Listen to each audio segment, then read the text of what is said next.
বছর ঘুরে আবারও ফিরে এসেছে সেই স্নিগ্ধ সকাল। এখানে কেবল রোদ নয়, ছড়িয়ে আছে আশার আলো। আবারও মহিষবাথা উন্নয়ন সমিতি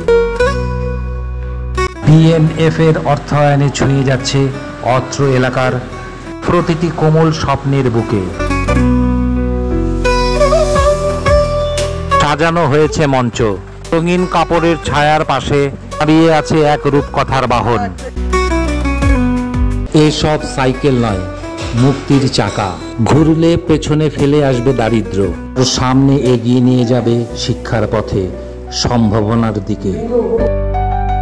সকালে ছাত্রছাত্রীদের হাতে তুলে দেওয়া হচ্ছে এক টুকরো যত্ন, যেন ক্ষুধার তাড়নায় না হারিয়ে যায় জানার উৎস।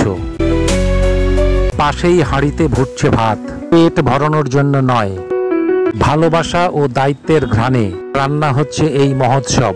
এক একটা শিশু, তাদের চেহারায় এক অদ্ভুত উন্মাদনা। সাইকেলের হ্যান্ডেলে হাত রাখা মানেই তারা যেন ধরে ফেলেছে ভবিষ্যতের হাল। ওরা চালাতে জানে না, সাহস করে পা তোলে প্যাডেলে, কারণ আশা কখনো চালানো শেখে না, সে চালায়।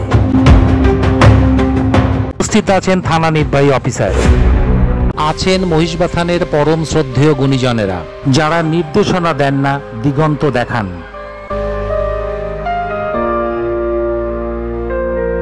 আর এই আয়োজনের আত্মা ছুঁয়ে থাকার মতো চারটি নাম: জাভেদ, রব, ফজলু, আর আছেন বিমল, যারা এই দিনে আজকে ঢাকের শব্দ। বাকি সদস্যরা রয়েছেন দূরে কাজে ব্যস্ত, কিন্তু কৃতজ্ঞতায় তারা ঠিক মাঠে দাঁড়িয়ে আছেন আমাদের চোখে।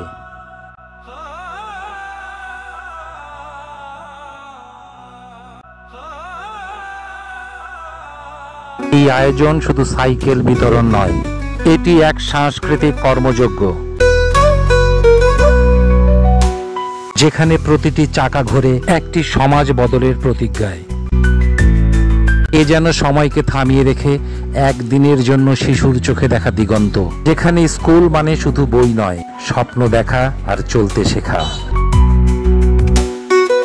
এই স্বপ্নযাত্রার প্রতিটি মুহূর্তে যারা পাশে থেকেছেন নীরবে, আপন চেষ্টায়, উন্নয়ন সমিতির সেই প্রত্যেক হৃদয়বান সদস্যকে কৃতজ্ঞতা ও ভালোবাসা জানিয়ে দেখি ক্লান্ত মুখে এক অদ্ভুত তৃপ্তি, যার পরের দৃশ্যগুলো লিখবে ওরাই, যারা আজ হাতে পেয়েছে হাল ধরার সাইকেল।